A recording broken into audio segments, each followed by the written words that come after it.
Okay, cool. All right. Hi, everyone. Welcome to today's working group meeting, April 10th. Uh, so let's just get started. Um, we have no RFC, well, project updates, at least from the upstream community. We don't have any project updates unless anybody here wants to say anything, nor from the AWS provider. Are there any updates from any other providers, any community members that we'd like to discuss?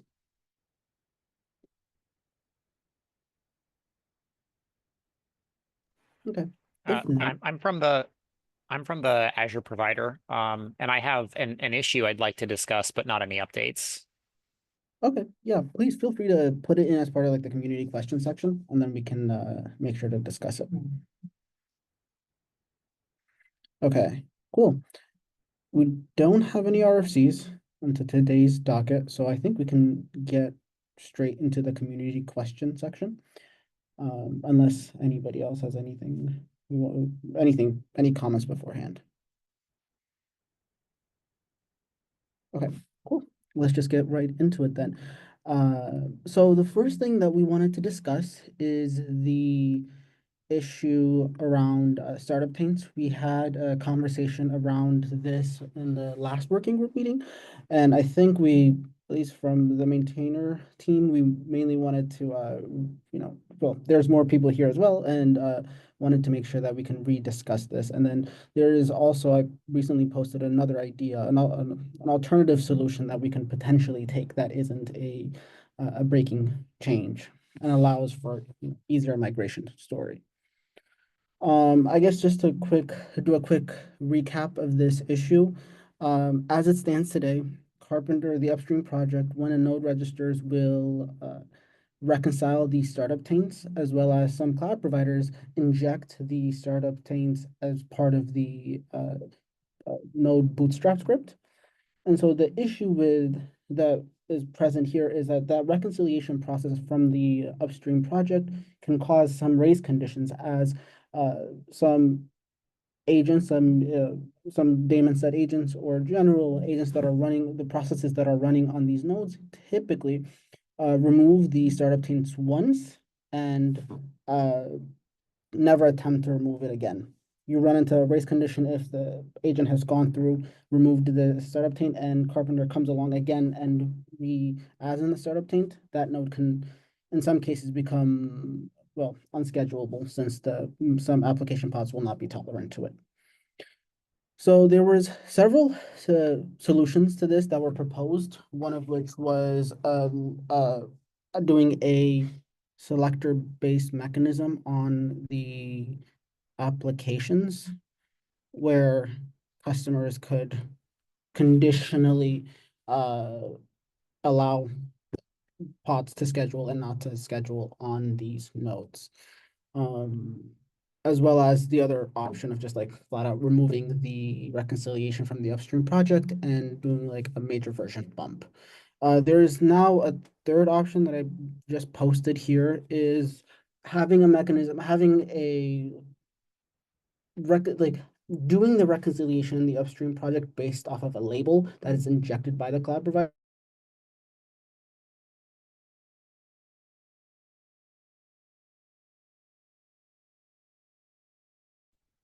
He froze for everyone, right? Not just me. Yeah, he's frozen for me too.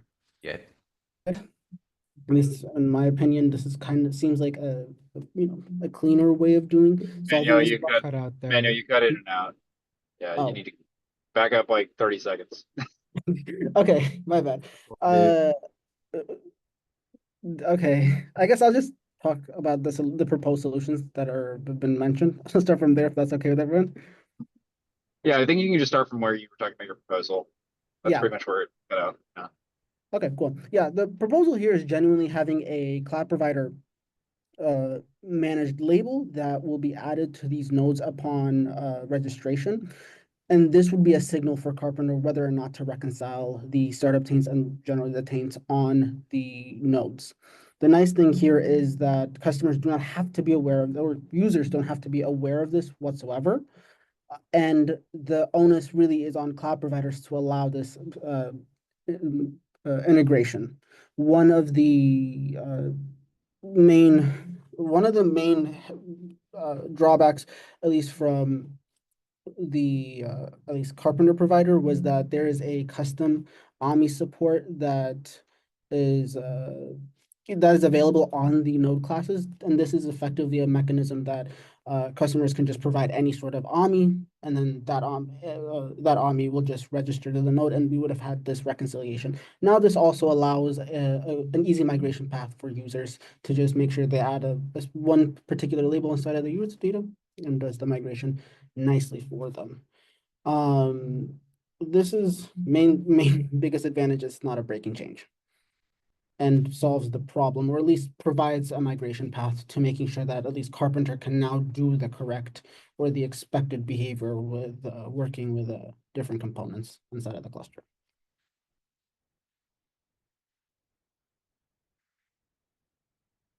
I guess I'll open the floor up to anybody if you have any comments, ideas, thoughts around this.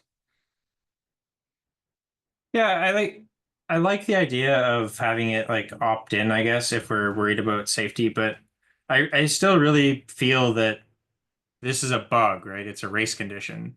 So just adding a feature flag that says, please enable this bug, right? Please enable race conditions. It seems odd. Well, Even with the AWS provider, right, with custom AMI, it's still a race condition. So I want to make this clear. Like, this proposal would not make it a feature flag.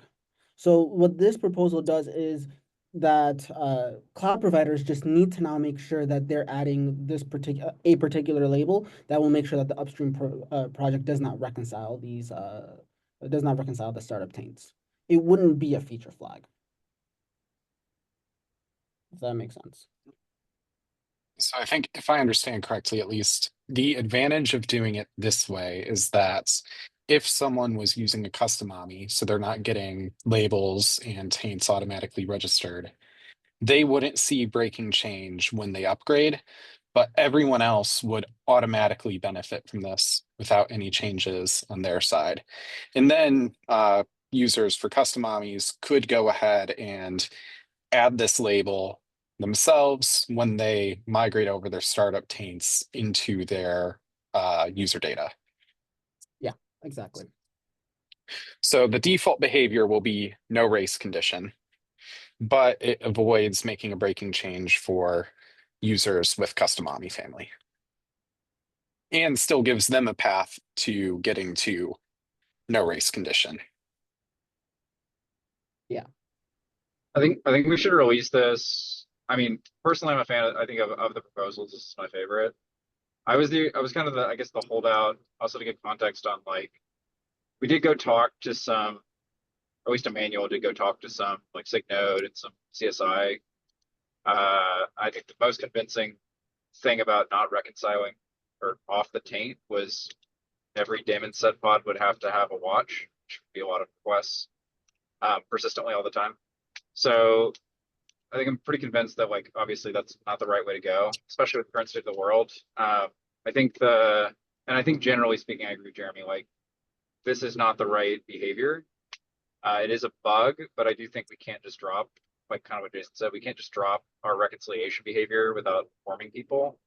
So I think the goal here should be get off of this behavior, but I think we need like a few version heads up or something like that to properly like signal to people that we're going to be making this change.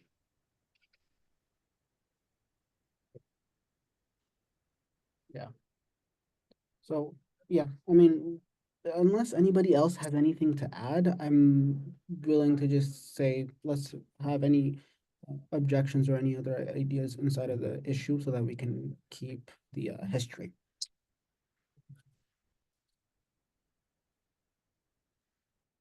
Okay, cool. Let's move on to the next discussion topic then. Sure. I think the next one is mine. Yeah. Next couple are mine. My question for the Karpenter maintainers and everybody here, has anyone run Karpenter self-hosted in a cluster after the initial bootstrap? we're wondering about a configuration where you might create a cluster and a bootstrap worker to set up Carpenter on, and then eventually tear that down and let the cluster run self-hosted, basically on the nodes that Carpenter itself managed. Obviously, this kind of configuration would require Carpenter to be configured with leader election and multiple replicas and pod disruption budgets and all that. But if you had a configuration set up in such a way, would you have concerns with Carpenter running self-hosted? Do you know of users that are doing this? We're sort of curious. We explicitly recommend against it, and this is enforced through the default Helm chart. It has the node anti-affinity for, or not node, node affinity term for don't select Carpenter pod or Carpenter nodes. I think it should technically work. The big issue would be like worst case scenario, you have a multi-AZ fail, like multiple AZs fail simultaneously, and nothing's able to bootstrap back the nodes that Carpenter was running on. Generally speaking, that's why, at least for AWS, I know we have recommended running on either Fargate or managed node groups. That way, something can bring Carpenter back up in that worst case scenario. But I see. Theoretically, it should work. Okay, interesting. And you haven't heard of anybody doing this? I've heard of people wanting to do it, and I've recommended against it. And nobody else here, none of the other participants are doing this. So, yeah, we run I don't know, Mohammed, do we run like close to 100 clusters now in Carpenter? We run Carpenter on Carpenter. We've had 0 issues in the last since we've been running Carpenter on Carpenter, other than our chaos team knocking it out. And then we just have a run book for rebootstrapping Carpenter. Interesting. Okay. So yeah, I mean, yeah, it simplifies our patching process and everything, having just everything managed one way. For us too. Yeah, for us, like the big thing is like what scenario, like we run fairly large clusters, right? We're not running like a 5-node cluster. So it's like what scenarios are going to knock out 3 AZs of like several hundred nodes that Carpenter can preempt on.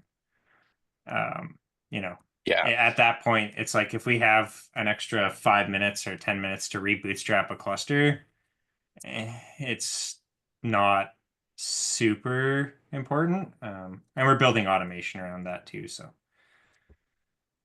The only, yeah. The only other thing I could think of is like potential sharp edges with like you misconfigure your node pool and Carpenter knocks itself out at the same time with like TGP plus expiry or something like that, or TGP plus drift maybe, if something was like holding it. Yeah, I think for the node pool that we would put Carpenter on, we would not use any termination grace period. Yeah, for sure. I definitely wouldn't recommend that you do. I mean, it's just it was more just like that's like the spiky edge, but like I don't think anyone who's doing this is probably advanced enough to know not to do that. Okay. Well, that's super interesting answers. And then it sort of ties into my next question. What are the limits of scalability of node pool resources? We have sort of right now we manage node pools at the platform level in our clusters. So there's just a single team that manages them and we take requests. We have customers coming to us and some people have put out the idea of like, well, we could just make a node pool for every team. And I sort of don't know what the implications of this, if there's 1,000 node pools in a cluster, is that going to impact Carpenter's ability to simulate scheduling, or is that not a problem? I think it's an interesting. Well, so first of all, are these like strictly isolated from each other? If they're application specific? These node pools, they wouldn't necessarily have to be isolated, but they could be.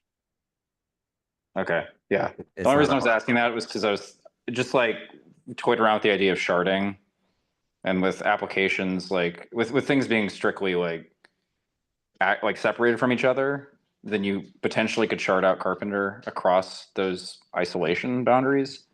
But separate from that, I don't think we have a lot of like issues with node pool scaling. Like it's effectively the number of options that we iterate through as we try and schedule pods, and it's effectively equivalent to the size of your cluster. So you can imagine that it's basically like for every pod, worst case is number of existing nodes in your cluster plus number of in-flight nodes, which is effectively the number of nodes that we're scheduling during a given scheduling loop, plus the number of node pools.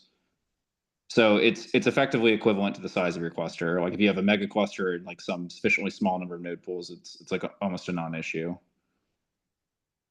Okay, so you're saying that increasing the number of node pools is going to be effectively increasing the size of a cluster, even if it's not reflected in like node resources or pod resources. Like that would slow Carpenter down then. Yes, but I don't think it's not like n squared, right? Like it's not any worse than making the cluster bigger. But yeah, it is something. Do you have any idea where you would want to hand wave a line today? Like, do you think that having 1,000 node pools in a single cluster would probably make Carpenter stop working, or do you think 1,000 might be a reasonable upper bound? This is a great question because we're like talking about doing testing on this right now. I don't know if like Reed's here. I don't know, Reed, do you want to touch on this? I don't think we know the answer. I think that the gut is like, yes, it should be okay, but we haven't actually validated it.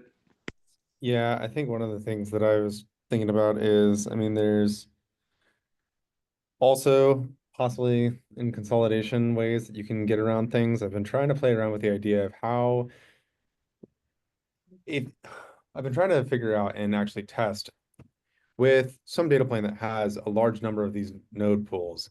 And if you work with application teams to basically create a node selector for a particular node pool, are you basically able to block list a subset of nodes from consolidation and also get better consolidation within each node pool? I'm not totally sure how that plays out yet. But I do know going through, especially if there's overlap, what does make things a bit complicated. And like also you would have to then manage all the weights amongst these node pools and stuff too, if they're not mutually exclusive. If they were all mutually exclusive, if we can assume that, does that make it less bad for Carpenter, or is that equally bad? If you could assume they all had a unique taint and label they had to select on. I think today the answer is it's equally bad. Like it's the same. But I think we're talking about, I think what Reed's sitting on is we're talking about ways to be smarter so that it would be not as bad. Right. Like like let's say your node pool 1 and there's 999 node pools that have a bunch of crazy topology spread constraints and anti-affinity rules, just make scheduling incredibly complex. But let's say you're only ever auto scaling in like one node pool, that first one, then if there was some mechanism to bypass consideration of any of those other node pools in constructing scheduling, it would be better. Right. Okay. Because yeah, the use case we're thinking of, we would probably want all the node pools to be exclusive, and so a single label would probably be enough to like select the node pool uniquely. All right, and then third question here I have. This is a bit specific, but you can click the link if you want on the code there. So Carpenter has this like idea of a capacity cache, and when it doesn't know, when it's never seen an instance type before, it's just using its built-in, baked-in data about what the allocated size of the instance is going to be. And then it does a minus 7.5% estimate of the allocated capacity for like system reserve, kube reserve, etc. My question is, when it actually observes a real node, it doesn't seem to update the capacity unless the capacity is lower. And that's surprised some of our customers. Do we know why we're doing this? Can I submit an MR to change this behavior? What do we think? Because it seems like we could use that real world capacity if we knew it. In every case. I don't know why the code is being pessimistic. have to revisit the original PR. I was gonna say, I don't recall Don't recall. like the I original thought reason. the, we don't I thought the do original reason recovery. was it's possible to have different. Oh, actually, no, never mind. That doesn't make sense because we cache it Eh, per node class, don't we? It's Yeah. cached per node class and making sure that the AMI still matches. Okay, so then it's like I don't understand. Yeah, I thought the original reason was like, oh, different images, but Yeah. Off the top of my head, because I originally reviewed this PR. Off the top of my head, I don't think there's a reason we couldn't allow it to grow. Yeah, because all of that is preventing it is this or actual capacity comparison right there. Oh, so it's always It's okay. always It's always checking if going. Yeah. No, I do recall the reason now. So I actually, if caching is working as expected, I wouldn't expect you to be hitting this because it's only comparing against the cached capacity. So basically, what this was checking for was if for whatever reason the capacity is fluctuating, but it's not changing the cache key. So like with the same instance and the same AMI, we are getting an inconsistent like VM memory overhead. If we wanted to be as pessimistic as possible based on the actual observed values. Theoretically, though, these observed values should always be the same. that'd be an interesting And that's thing to observe because like is the theory that the hypervisor maybe is like based on the server it lands on that it's like slightly different and therefore it reserves different sets of memory or something like that? if I recall correctly, when we were testing this, we didn't actually see it in practice. It was more so being defensive. Yeah, I feel like if we haven't seen it in practice, I'm kind of like, why are we doing it? But I'd be curious what. So you said you have actually seen impact from this? So the impact is when Carpenter's restarted and it doesn't have anything in the cache anymore, then a poorly shaped pod from a user that was requesting 93% of the node could not schedule because Carpenter didn't try to provision anything because it thought it was unschedulable. But it was truly schedulable. Once a node was created, it could evict a pod that was on it and then start running. Oh, so we're not hydrating it based off of the current nodes. Is that what you're saying? Yeah, I think we only see this when we try to patch our cluster and drift everything, and then Carpenter gets restarted during that. Is that right, Jason? I thought we had a controller for this. We do have a controller. Is it reconciling a node? Is that right? Yeah, it's on node when nodes are created, so it should also be when Carpenter restarts. Should work. Theoretically. It's a pretty rare edge case that we haven't seen often. We just like caught it once, and that's why I brought this question here. Oh, is it just like a race condition based on how quickly we're reconciling, maybe? I think it could completely be a race condition around startup, but that brought me back to why are we being pessimistic here at all? Because if you remove that behavior, then this would eventually correct. I don't know if the pessimism is actually the issue because we only hit that check if we had previously cached an observed value. We don't hit that check if we're basing off of Carpenter's original value. Isn't Carpenter using some baked in pre-built values when you build it though at the build It's time? not, those values aren't added to the cache though. The cache is only observed values. Okay. Okay, so we need like a flag on startup to like check that we've actually reconciled everything potentially, or like run a yeah. Potentially block the instance type provider from returning values until we've hydrated based on cluster state. Yeah. I think that's the issue. Interesting.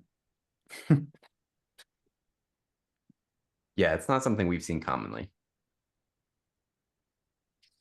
Okay. I guess Cameron, can you create an issue for this so that we can track it? Yeah, are you asking me or somebody else? I mean, if you could do it, that would be great. Yeah, I can do it. Yeah. Thank you. Okay, next topic. I believe we're on this one.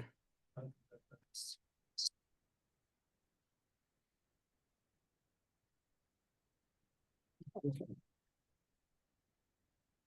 Kevin, I added this. I picked up this task. So I started sort of looking into it, but the thing that I'm getting a little bit, I'm not sure about where are these forceful disruptions handled. Like if, an EC2 is terminated, where do we handle that? For some reason, I think I'm not able to get to that.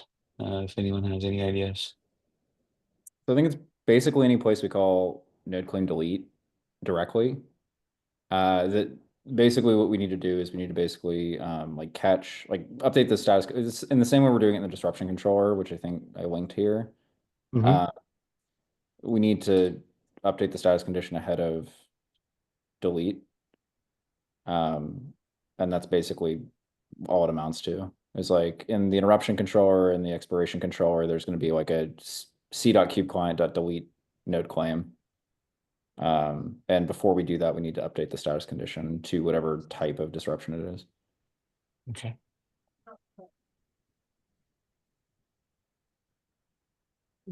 Okay, that helps. Yeah, I can take a look for it. Thank you. Yeah, I mean, if you need any links or pointers, then that would be helpful. Don't hesitate to reach out on the issue or over Slack. I think I can give you some pointers if you get stuck. Yeah, thanks, welcome.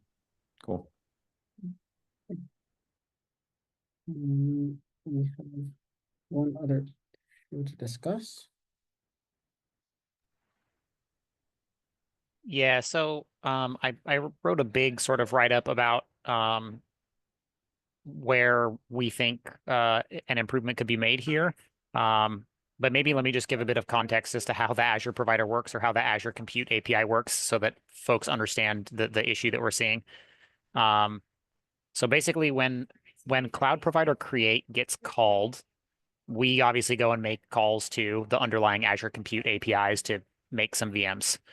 The way Azure's APIs all work, there's a sync portion and an async portion for every API call. And this is across all of Azure. It's not just compute, this is just the pattern in Azure. Most validation is done on the sync side. Everything that can be done is done on the sync side. Then you get a URL where you can pull the long running operation, which is the async part of the operation, and that can fail too. It's not common that it fails in the compute case, but it can fail. And it's not that uncommon either. It's 1% of the time or 0.5% of the time something goes wrong on the async side. This can be things like the hardware that you were trying to place the machine on ends up, having a fault and now it's not there anymore and there's nothing else to place it on, like if you're really capacity constrained in a region. And there's a bunch of other cases where the async side fails. What the Azure Karpenter provider does today is it pulls that long running operation in the Cloud Provider Create call, which effectively means Cloud Provider Create takes a while, whatever it is, like a minute or 45 seconds to actually go produce the VM. That has downstream consequences for cluster state because the node claim exists, but there's no provider ID yet. And so cluster synced, it's not synced. So effectively, when we looked through this, we thought, okay, really the problem here is, what if we just do the sync side of things and then return quickly? Okay, great. Problem is solved. Except in the 0.5% or whatever of nodes that have an async failure, now how do we get a retry? Well, today the experience is that we have to wait 15 minutes because the node doesn't show up and then eventually TTL gets hit, the node claim gets cleaned up and we try again. That's a really poor experience in that async case. And it's rare, but it's not so rare that we really want there to be a 15-minute delay when this happens. So the ask is, can we come up with some way that the cloud provider can inform core, hey, even though we told you that this node claim, was going to launch, turns out it didn't, and we know that it didn't. We take some action that basically lets core know, okay, call us again or something. So that's the basic question is, is there some way to do that? We kicked around some ideas of possibly having some provider specific condition that we could set that the core would check, and then it would say, oh, okay, well, we'll call you again. But maybe there's a better way to do it. It's sort of an open question to the group, like what's the right way to solve this to avoid both the long delay we have now and also the 15-minute delay if we move to just doing the sync side of things. So why do you need to hook into the upstream? Like, why can't you just delete, like pull the async URL yourself and then delete the node claim if you see that it's not succeeding? Yeah, so we actually totally can do that, and that was one of the things that we talked about doing. And if that sort of is the recommended approach, then I think we can take that action. The reason that we weren't, at least I wasn't 100% sure, and I mean, full disclosure, I'm a little new to Karpenter still, is if you look at the error experience today where the provider is called, the claim doesn't get cleaned up if there's an error. Actually, you guys go back through the reconcile again on the same claim. And I assume that there's advantages to that from like a usability experience. Like the user doesn't have their claim ripped out from under them and then another one dropped in. They actually can see what the error was. Maybe they need to do something or at least it's nice to be able to see that, right? Like if we go nuke the claim immediately when we get an error, then how does the user see what the error was? It might be interesting. But that's sort of a question to you guys is like, that's the pattern that we noticed is you don't delete the claim if there's sort of an error that may be retriable. Instead, the launched condition just isn't set. It's still unknown. And then the next time through node lifecycle controller, it goes and calls the provider create again. And so we were trying to come up with a way that we could achieve that same behavior, but in sort of an async fashion. But yeah, if that's not the right way, then feel free to let us know. Yeah, so separately from that, like, do you have the information that you need on the sync path to be able to like unblock scheduling and keep going? Yeah, I mean, I guess I don't understand the question. We definitely can do the sync path. The question is just we have this long running operation, and when it fails, there's this open question of what do we do? So yeah, so the question is more like, okay, you've got a potential for failure, which we also have on the AWS side as well. Like the hardware could fail, it could not register. We don't even, I think, optimistically check right now. Like we could potentially well, I guess in some ways we do because we have like a garbage collection that maybe looks up the state and like if the state goes terminating, then like that would be enough for us to delete it. But anyway, which maybe is an option for you as well. I don't know. But my question was more like, can you unblock scheduling quickly?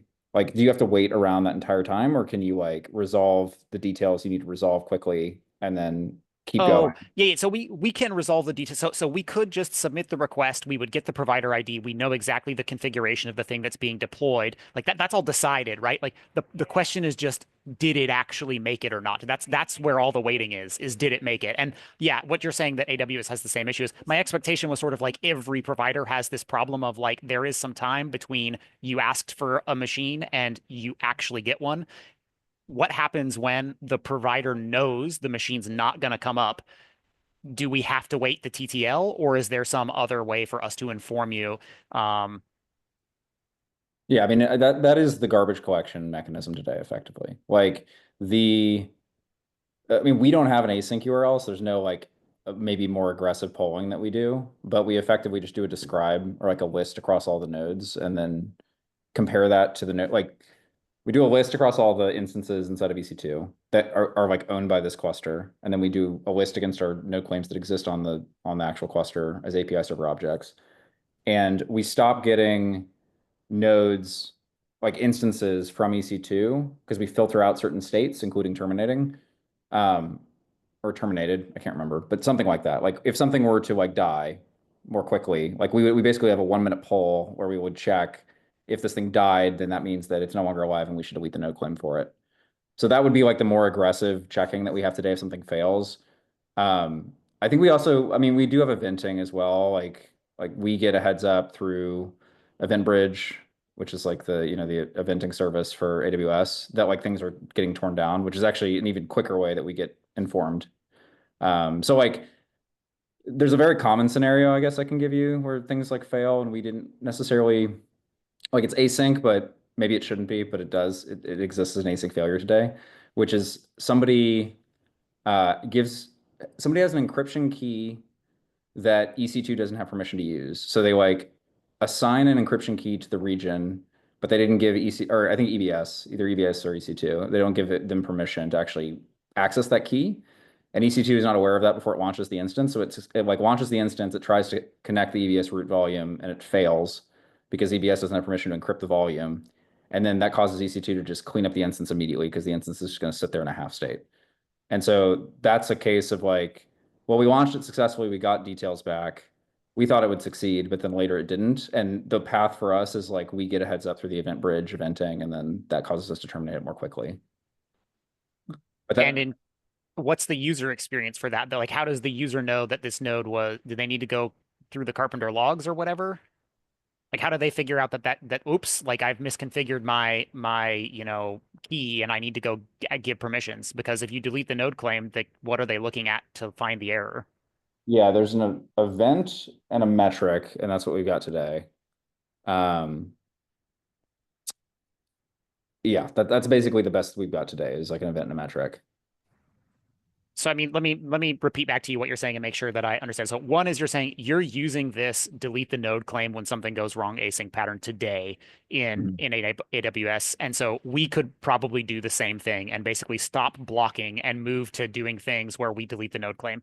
Now, there are some flaws with that maybe, which is that it's maybe not as user discoverable as it might otherwise be. Are you open to some integration point? And I mean, we pitched one here. I don't know if it's a good idea or not, but basically, I think the idea was we define some condition that the provider can optionally set on the node claim. And if it sets that condition, then it means effectively launched hasn't really happened, and you go back through the launch procedure. The thing I don't know about that is if you go back through the launch procedure, is it going to cause any issues with like cluster state or anything like that? But it may be fine. I'm not sure. The proposal's the most recent comment. Emmanuel, sorry.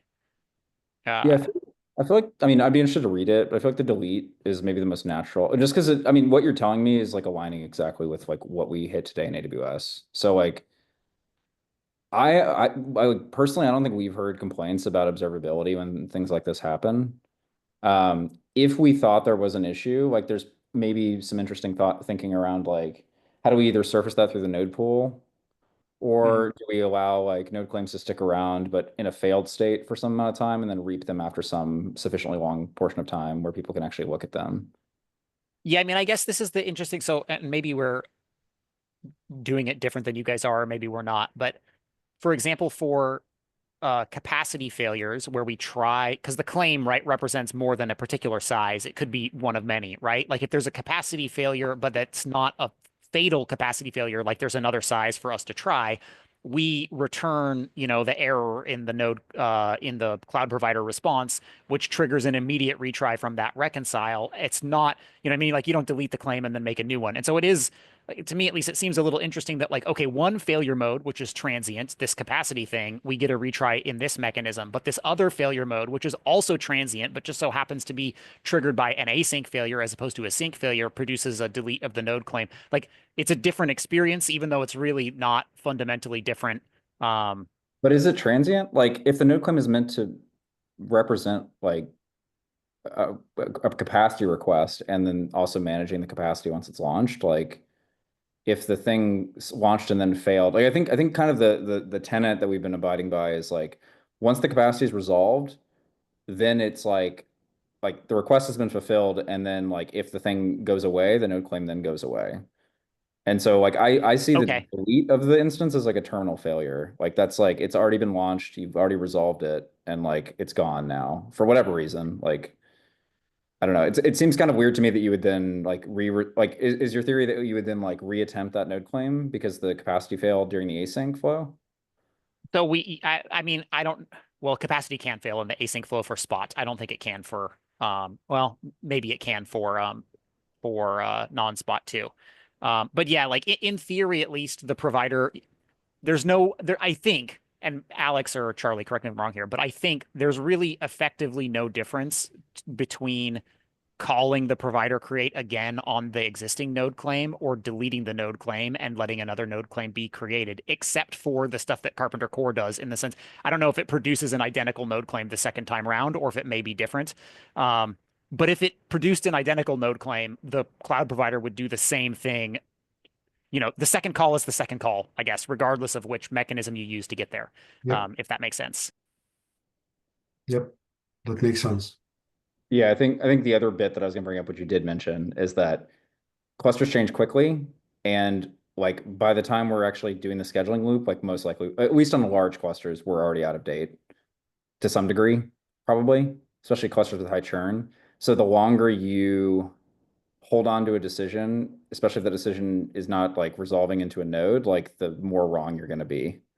And so I think that's also the ethos is like, if we failed and like the async failure happens after like 3 minutes, like, do we then want to retry the same decision when the state of the cluster may just be completely different than it was before? Like, I think we've generally said no, we'd rather like go through the rescheduling loop, potentially get a new decision or not even need a node anymore at all, and then just go from there. Okay. I mean, Alex and Charlie are also from Azure. Does that make sense to you guys? That seems reasonable to me, and it's nice to hear that that's also what you guys were doing, and that there isn't any we were like, is there some magic that they've got that their sync side just like guarantees scheduling? How does that work? That'd be nice. The answer is no. Yeah. That sounds like it makes sense to me. I just started pulling up the kind of controller garbage collection code on the AWS side. I need to look at this a bit further, but I think this is all, yeah, making sense as a pattern that we could look at. Yeah, I mean, the way that we...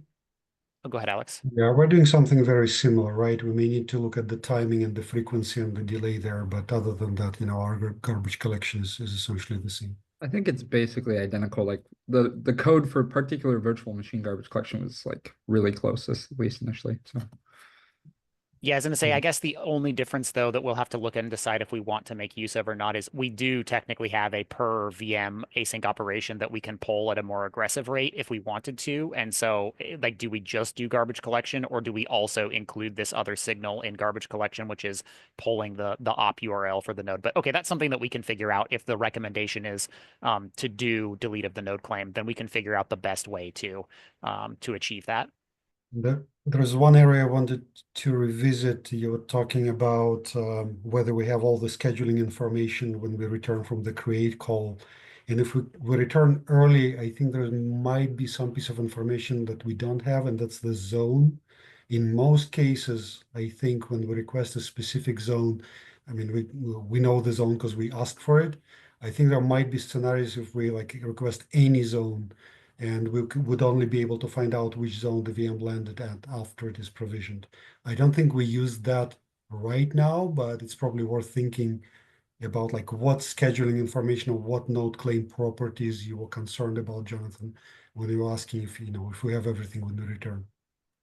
Yeah, I mean that matters, right? Like if you have pods that are trying to select against a zone. I was trying to think if like giving a like dummy zone value that isn't like it's like a non-existent zone, or like not even providing a zone label is a way around that. Both of them are imperfect, but And right now, we actually don't return the proper zone label on the node claim that we return for a different reason, because Karpenter right now can't place that label on AKS node because it's like one of the reserved labels. It will eventually find its way onto the node, so the node object will have the correct label, correct zone label, but it wouldn't be Karpenter who places it. It's a separate issue that we wanted to discuss, but it's not directly related to this discussion, so we can shelve it for now. yeah, I guess it leads to some weird behavior, right? Like I'm just curious, like if you're flexible, this is maybe not something that people are doing, so maybe it's not a big deal. Like the worst case is like somebody's flexible to 2 zones with a pod, node affinity, and then like we schedule a node claim that's flexible to 2 zones, you don't resolve the zone, and now that pod is not like schedulable from Karpenter's perspective anymore, even though it was just schedulable. But that's probably not like a realistic case. Like I imagine in most cases it's like topology spread, and like you're specifically targeting a zone if you actually care about the zone. Like does it actually come up? Like I feel like in general you're either targeting a specific zone or you're using topology spread, and therefore Karpenter's targeting a specific zone.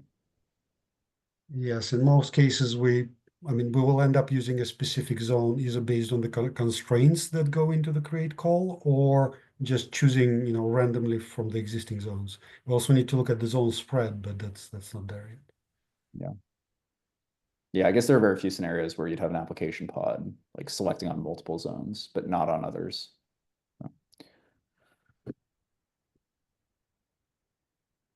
Cool. So I guess my question is, like, when we return the node claim from the create call, is there anything else that's critical that we need to be aware of besides the provider ID from Karpenter perspective?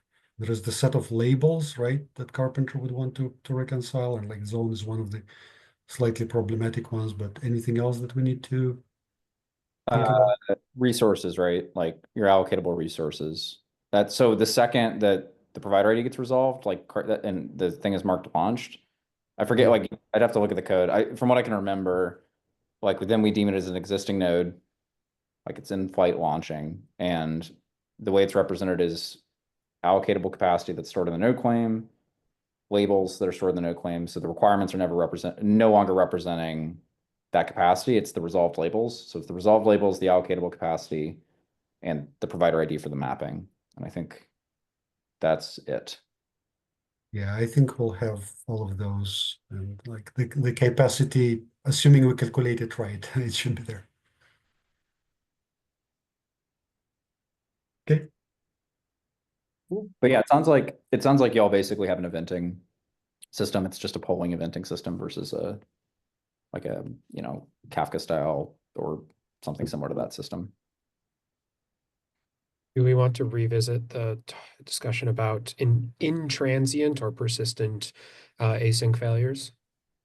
Like KMS key permissions issues, like when the customer's stuck in the observability of like the customer stuck in a loop of they haven't set up their permissions right. So we make a node claim, the instance launch fails late in the process, and then we delete the node claim and retry, and basically they're stuck in that loop. Is that something we want to discuss or shelve? I think we've been trying to bubble it up through the node pool. I think it's somewhat imperfect right now.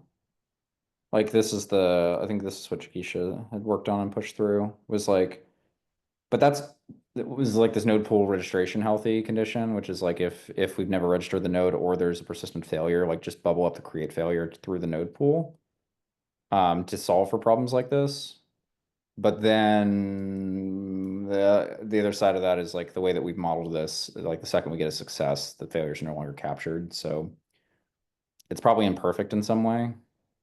It may be interesting. I mean, part of this is like user ask. Like, I don't know from like Azure if y'all have seen people wanting, like not feeling like they have sufficient information to debug things when they go wrong.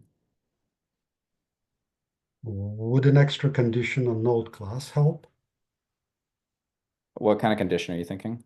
The one that you would fail, like upon the failure, you make it not ready.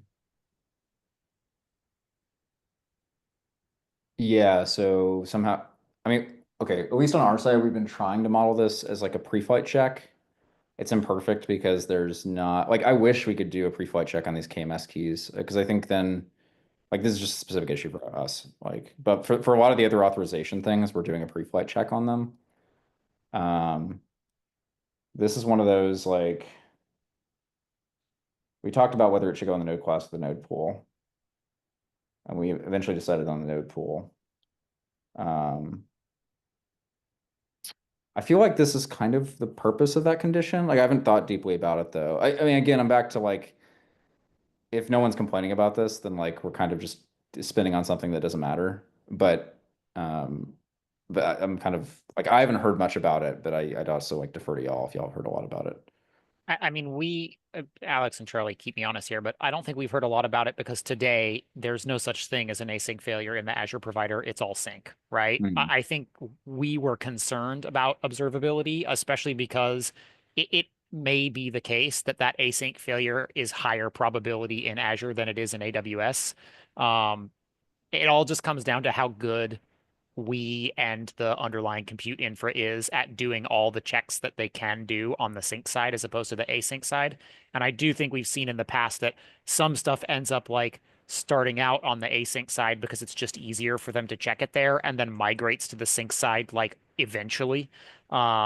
So as I said, like I know that there are some spot failures that at least used to be on the async side where you don't actually really realize, you don't get notified that your, node isn't possibly provisionable when it's a spot flavored node until the async side of things. Um, and so, yeah, I mean, I think that ratio maybe matters some, right? Like if it's a 1/10% in AWS and it's a 0.5% in Azure, like we're going to see a lot more of these async failures, and thus it's more problematic for people to investigate. But yeah, we don't have any actual customer data today that says one way or the other. So It'd be interesting to hear that because I think most customers today are getting around this with logs, events, and metrics because that's all like we have it everywhere in those three things. Um, at different levels of granularity, right? Like as you get more detail in the logs. But yeah, I think that's been sufficient for us. I haven't heard anything about it because customers can look at all three of those things.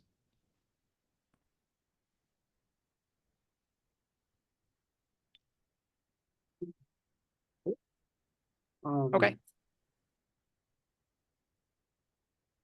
Cool. Yeah, I mean, unless there's anything else to discuss, we have 5 more minutes, so you can give everyone back 5 minutes. Could we talk maybe briefly about the zone label again then? Because like with the zone label, it feels like what we would be looking for or what's kind of maybe missing is letting Karpenter know that there will be a label on a node that it may need to be aware of, but doesn't have to place by itself.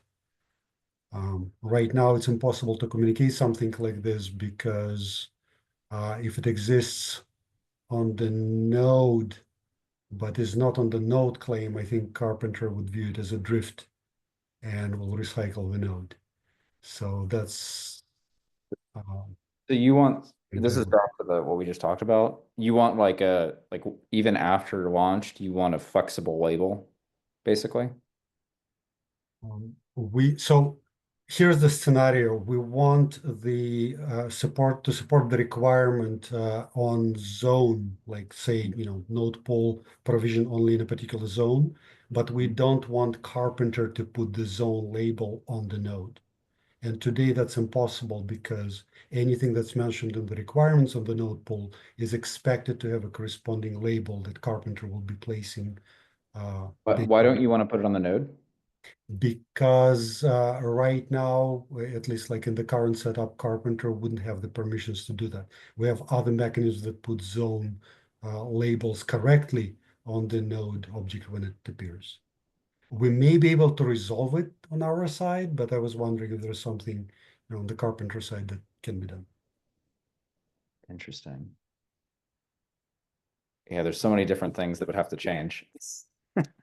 Well, Because is it actually a bunch? Because is there any reason it couldn't be on the node claim and we just need a mechanism to prevent it from syncing it to the node?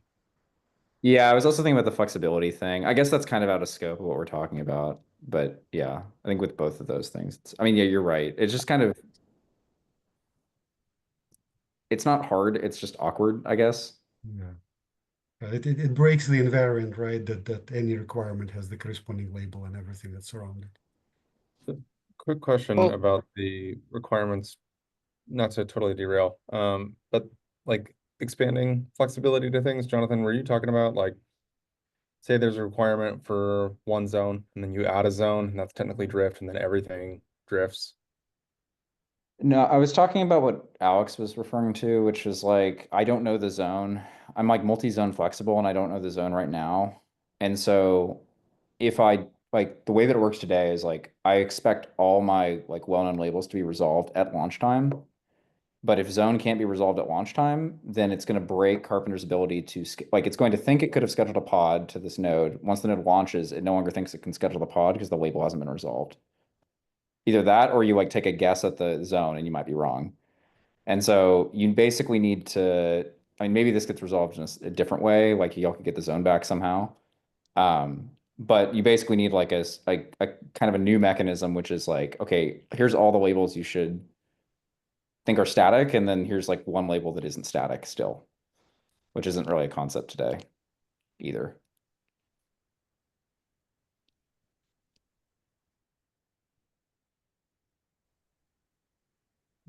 Understood. Yeah, we should be able to resolve it on our side.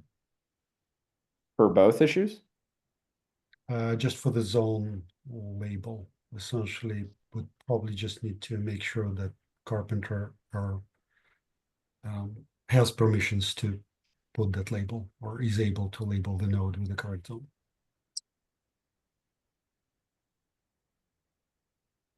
For the scheduling, I didn't quite follow what Jonathan, what you said, because I think Karpenter would actually never observe the node without the correct label.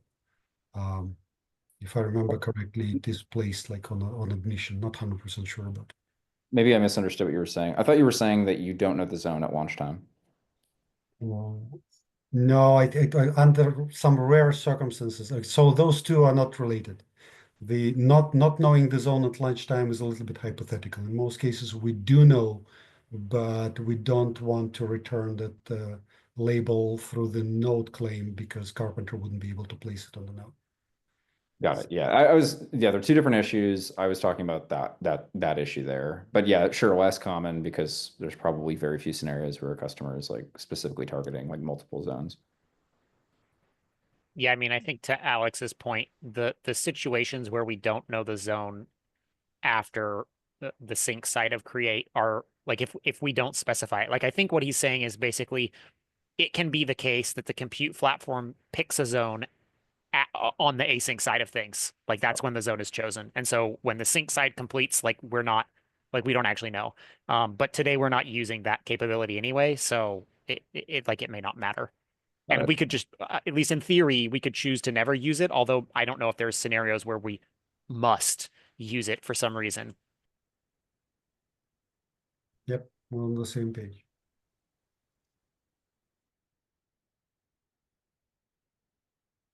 Okay, I think we're at time. Thanks everyone for joining. We will see you guys at the next working group meeting in 2 weeks. Thanks everyone.